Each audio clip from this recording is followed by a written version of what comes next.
Now that the weather's warming up, let's do some beach rock hounding. Today we are rock hounding Palo Verde Beach.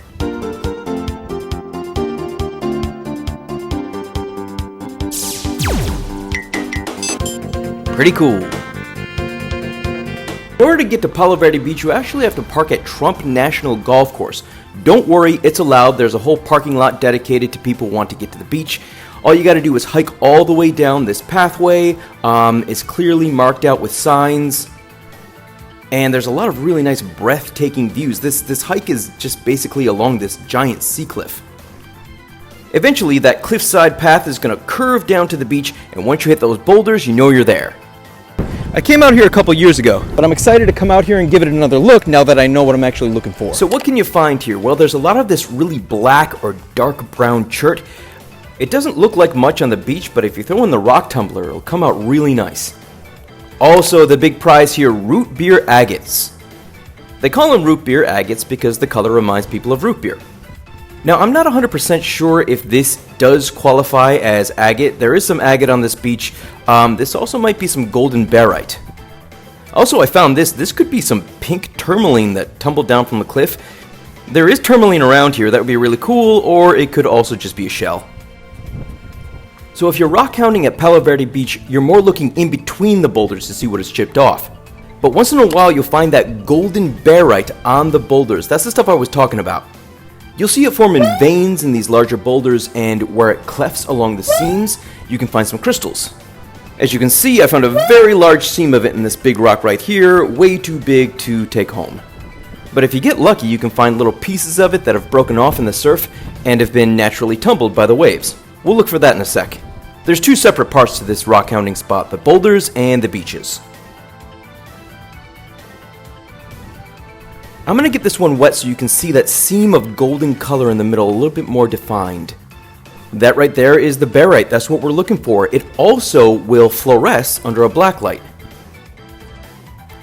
Once you're done looking through the boulders, you can move on to the beach for the smaller stuff. Okay, we checked out the boulder beds behind us. Now we're going to move on and see what the beach has to offer. Alright, beach rock hounding 101. Just stay in the surf where the water meets the sand. That's where the best stuff is.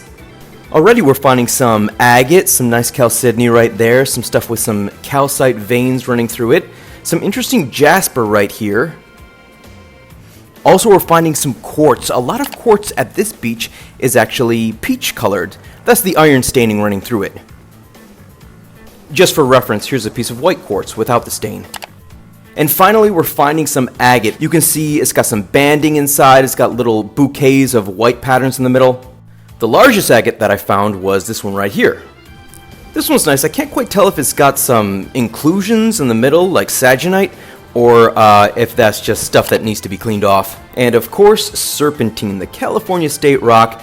Serpentine is very soft. It contains asbestos, so if you end up putting in a rock tumbler, be careful because it could dissolve away into nothing. So I know the beaches by that canyon are going to be the best place to look because the rainwater will have washed all the good rocks down from the mountains. And it looks like I was right because this is where I came across this nice botryoidal agate. Now a botryoidal agate means it has these bubble patterns in it, and you can tell that it came down from the mountains because if it came from the ocean, then the bubble patterns would have gotten worn away in the surf. My best find of the day was this one right here, a nice bubbly gold one. Beach rock hounding isn't like desert rock hounding where if you see something at your feet, you stop and you look around, you see tons of it. Because you have the water here constantly moving the stuff around, it's really a search, anyone's guess. I find a lot of people don't actually end up rock hounding this beach because they get intimidated by the parking situation. I'm here to tell you, don't be intimidated. Just park at Trump's golf course. I guarantee you he doesn't mind. He's probably a little busy right now anyways. And follow that path down to the beach for some excellent agates, some barite. And really the sky's the limit for this beach. It's kind of close to the Santa Monica Mountains, so a lot of minerals can tumble down, and it's a really great spot that not a lot of people go to. Rock hounding at Palo Verde Beach. Pretty cool.